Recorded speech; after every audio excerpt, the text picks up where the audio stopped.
We're going to talk about voltage. There's actually a fair amount that I want to expose you to here in this talk, but at the end of the day, I don't think we're going to do problem sets or emphasize the field aspect of voltage, the energy field. I do want to show you how that works and sort of explain the key ideas. But as far as like moving forward, where we're headed here is, using simple circuits and using voltage to explain the movement of charge. And so I just want to be upfront here and say, if you look at this list of key terms down here, even though I'm going to talk a lot about fields in the beginning and the role that fields play, um, if you're a little bit overwhelmed with that's okay. Just sort of like sit there and get that background information. But really, what I want you to get out of here and take notes on are the units of voltage, the differences between voltage and electrical energy, um, how that drives the movement of charge, and at the very last slide or the last couple slides, we'll talk a little bit about AC versus DC. So, I do want to talk to you about the fields. I think it's really an important part of physics and very elegant. But as far as takeaways and moving forwards and being able to do the problem sets, don't worry about it too much, okay? But having said that, let me show you some really cool stuff. So this is what we talked about last time, the fact that both gravity and electrical forces can be felt at a distance, right? And that one mass is attracting another mass, or one charge is either repelling or attracting another charge, depending on whether we're talking about gravity or electricity. Um, and how is that accomplished is something that wasn't really understood until the 1800s with the invention of this idea of fields, right? And so the story is, yes, this is the gravitational force between two masses, and yes, this is the electrical force between two charges. But how does Q1 know about Q2?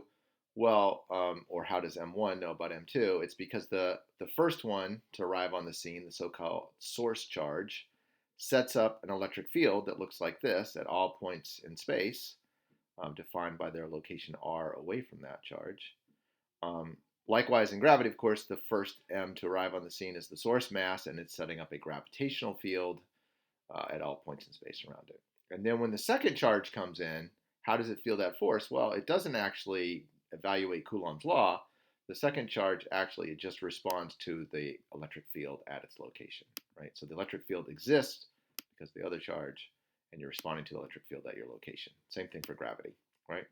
So it seems like just a trick or a math trick or a conceptual idea, but um, really, it's these fields are actual physical objects, right? And at some point later this week, I'm going to show you a demo to demonstrate that electrical fields are real.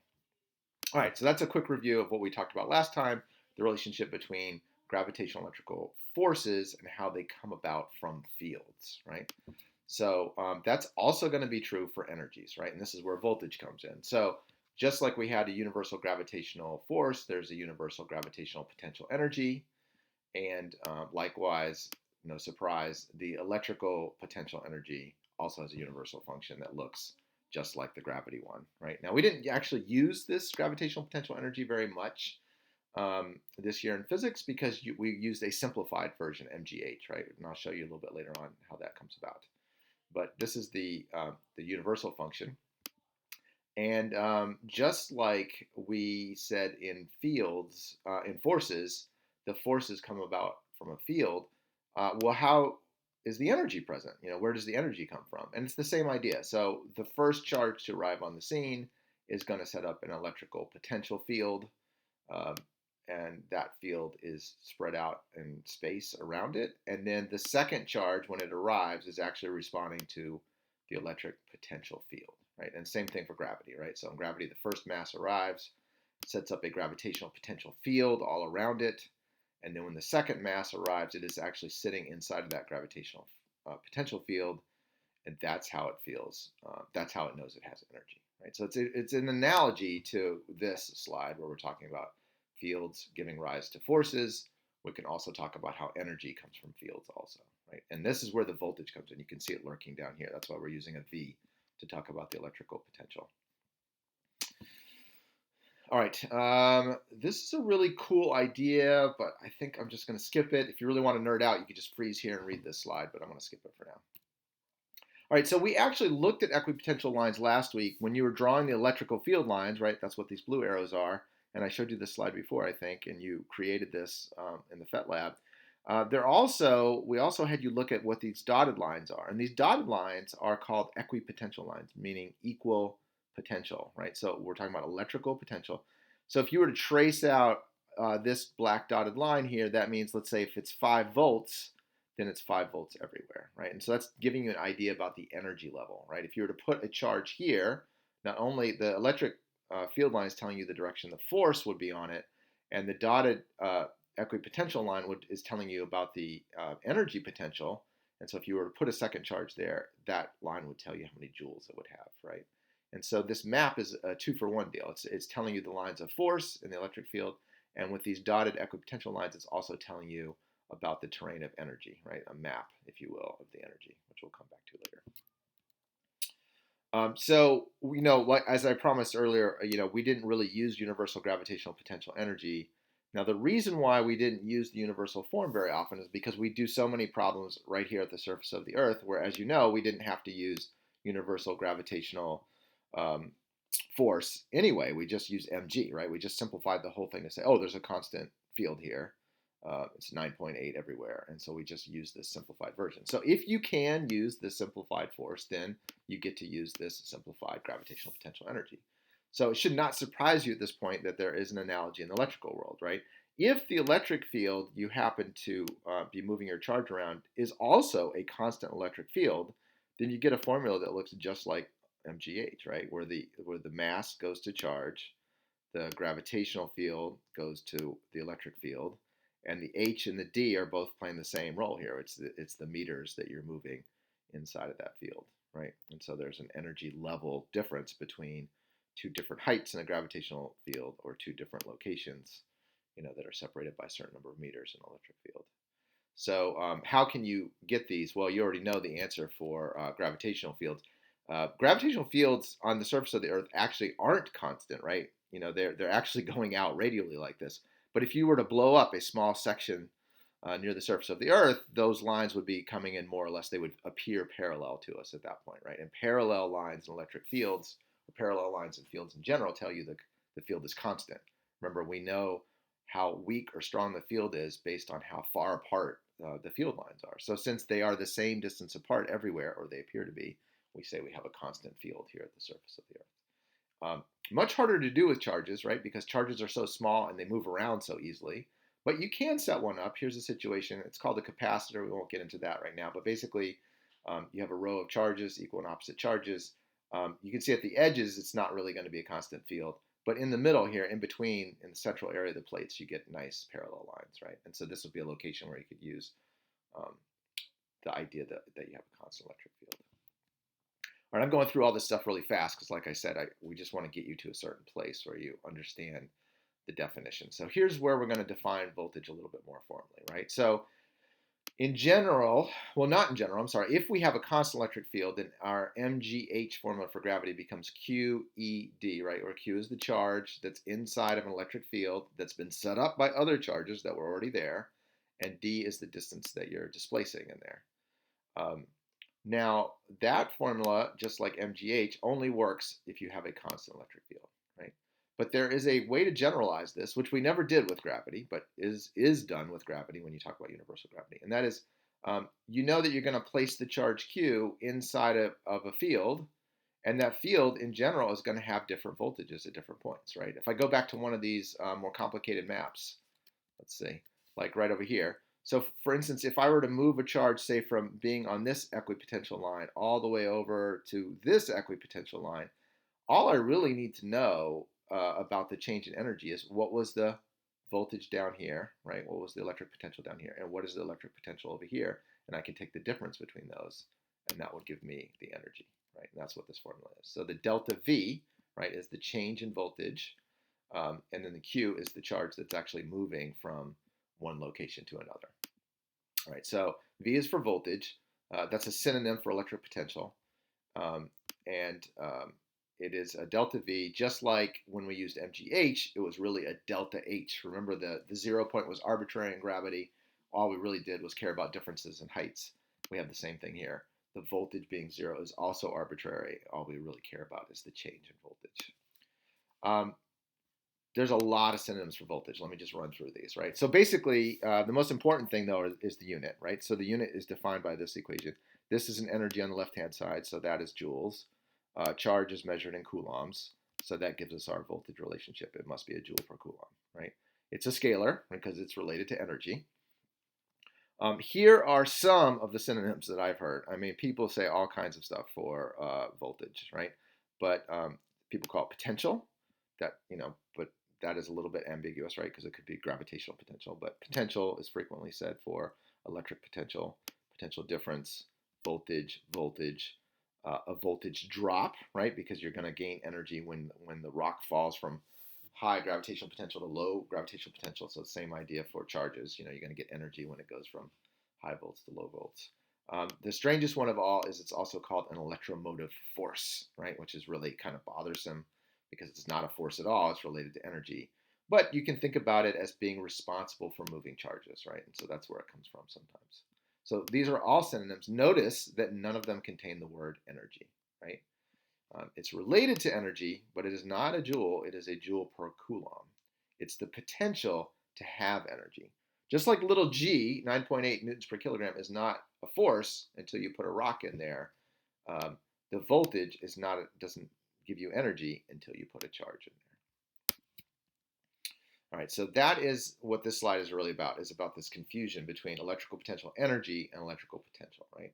So electrical potential energy is an actual energy in joules. There are two objects there. There's charge 1 and there's charge 2, and they're pushing or pulling on each other. And there is actually energy in the system that you could convert to kinetic energy. You could think about that as the earth and a rock, right? If the earth and the rock are interacting, if you drop the rock, you can get energy out of it. Now, if there is no rock there, right? If there's nothing in the room that you're sitting in right now, there is still a gravitational field in there. Little g is still there. It's 9.8 newtons per kilogram.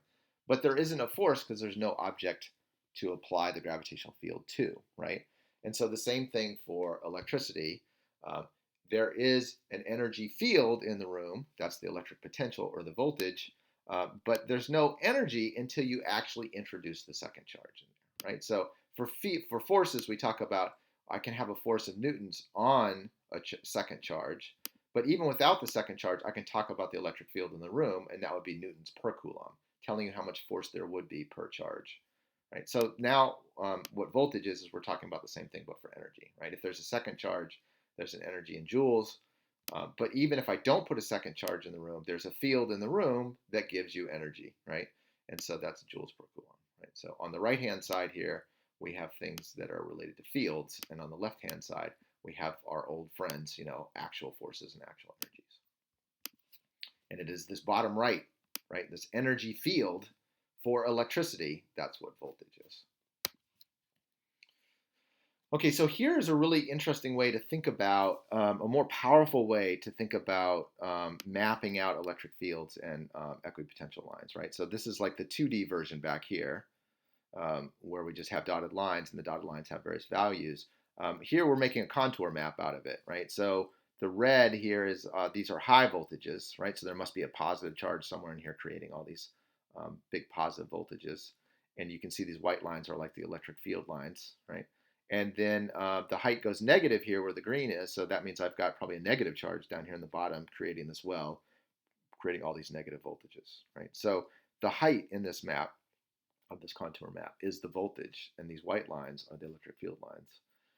And so you can see, if you picture voltage fields like this, it sort of starts to all come together, right? If I put a positive charge near the red, on the side of this red mountain, a positive charge, of course, is going to be repelled by whatever positive charge is creating all that positive voltage, and will slide down here, and then, now I'm attracted to this negative charge, and will slide in here, right? Just like a rock would on the surface of the earth, right? It would slide down a hill and then into a valley, right? So the height for gravity is literally telling you about the gravitational potential. The voltage is telling you about the electric potential. So with gravity, we have the advantage that we actually can see these heights, right? With electricity, it's more abstract, and we have to think about it. Okay, so that's kind of the end of all the abstract talk about fields and stuff like that. The most important thing was to understand that voltage has units of joules per coulomb, and it's telling you about the energy that charges would have. So I think I just sort of explained this on the map, but one thing about electricity that's much more complicated than gravity is that we have two types of charges, right? With gravity, there's only positive mass, but in the energy world for electricity, we have to deal with the fact that we have two types of charges, positive and negative. So as we always do, we draw these contour maps and we define voltage and everything in terms of positive charges, right? So positive charges are the ones that go from high potentials to low potentials. So that is where the analogy with gravity works perfectly, right? If I drop a rock, it goes from high gravitational potential energy to low gravitational potential energy, right? It goes down the hill. Uh, Negative charges, they'll always have to do the opposite things, right? So a negative charge, if you put a negative charge in this contour map, what is it going to do? It's going to be pushed up out of this well into the top of this mountain, right? So it's going to do the opposite thing. And so that's where this rule comes from, is that negative charges will actually go from low potential to high potential, which might not make sense, but the charge has a negative sign in front of it, right? And so this is a negative delta V. So um, positive delta V. And so that overall is going to lower the energy of the charge, right? And so another key point here is, and this we talked about with gravity, it's not the actual height value, it's the difference in height value. So the same thing with voltage, right? Since the zero is arbitrary, what really is going to drive the charge is how hard are the charges being pushed. Is it all about the delta V, right? The difference in voltage from one location to another, right? The analogy of if I'm on the top of a mountain and that mountain is a mile up, and I drop a rock from 1 meter above the surface of that mountain, all that really matters is that 1 meter that it falls. It won't gain any more energy up there than if I did it at sea level. So the same thing for voltage, right? If you go from 110 volts to 100 volts, it's a delta V of 10 volts. It's the same thing as going from 20 to 10. This, of course, is, once again, thank you, Benjamin Franklin. This is very strange because all electricians think about positive charges moving down a wire from the high voltage side of a battery to the low voltage side, when of course what's actually happening physically inside of those wires is exactly the opposite. There are electrons being pushed out of the low voltage side or the negative side of the battery, and they go around the wire the opposite way and go in the battery at the high voltage side. But it all works out, right? Because those electrons are so small, we don't even notice them. So all of this is really to get us to this point. Where we're going to use voltage is we're going to talk about circuits and how we have harnessed voltage in the modern world to actually deliver energy, right? So electrical power is being delivered every day, all the time. You're using it right now. And all of that is being pushed around by a potential difference, right? Commonly called the voltage. And so it's that potential difference that is delivering the energy, right? Or the energy per second would be the electrical power that you're using to power all the devices in your house and stuff like that. This is, one of those points of confusion, right? How can I have this voltage all the time and yet I'm not using energy all the time? And that's because if you don't actually have a closed circuit and there's no charges being moved around, it's just joules per coulomb. It's just an abstraction, right? Like the 110 volts in your outlet, like maybe I can get energy out of there if I plug something into it. But even if I don't plug anything into it, I can still have 110 volts there all day long, and it won't be using up any energy, right? Just like I have a book up on the top of my bookshelf, it has a lot of gravitational potential energy, but there's no actual energy being delivered until the book actually falls off of the shelf and goes through a delta H. So what are the sources of these voltage? We get them out of batteries. If you have an electrical generator, right, there's an electrical generator at the heart of every power plant that eventually supplies the electrical power that comes out in the outlets in your house, right? So power supplies, generators, batteries, outlets, the outlets, like I said, are being driven by the generators. That's where all of the voltage comes from. And if you look at every single one, there's always two sides, right? Every outlet has two holes. There's two prong, right? It's a two-prong thing that goes in there. One's the high voltage side and one's the low voltage side. Batteries, also always a high voltage and low voltage side. So maybe there's something about that bothered you, which is that whenever you look at the outlets, if you look at batteries, you'll see them marked high voltage and low voltage, or plus and minus, right? Which is code for high and low voltage. But the outlets don't have those plus and minus signs, right? And yet I just told you, you have to have a delta V or else you're not going to get any power. And the answer is they do have high and low voltage, but they're not labeled because they're switching. They're switching off 50 to 60 times a second, depending on the electrical grid. United States, it's around 60. A lot of other countries use 50 hertz. And that's why frequently, if you see a plugged appliance, it'll actually have a frequency on there. You may have wondered what is actually alternating here, and it's actually which side is high voltage and which side is low voltage. So they switch back and forth, back and forth. Um, and the plugs in your house are either 120 volts. Most of them are 120 volts, and there are a few for high power applications that are 240 volts. Right. So the lines that are coming off the street to your house are 240 volts, and most of that gets split 50-50 into 120 volt outlets in your house, and occasionally on a few specialized plugs and for a few specialized appliances in your house, they'll use the full 240, right? So that's where we get this AC DC, which is important vocabulary to know. So the fact that the plugs are alternating which one's high and low voltage will actually drive the current to slosh back and forth, right? If the current was coming one direction, it'll switch 60 times a second following the voltage that's pushing it around. And that's where we get the designation AC, right? So all the outlets in your house are AC current, the power lines, all generators produce AC current. Batteries, on the other hand, which do have that permanent label of plus and minus, they are DC sources, direct current, right? So the charges are always flowing in the same direction out of a battery because the voltage doesn't switch sides. Okay, that's our introduction to voltage.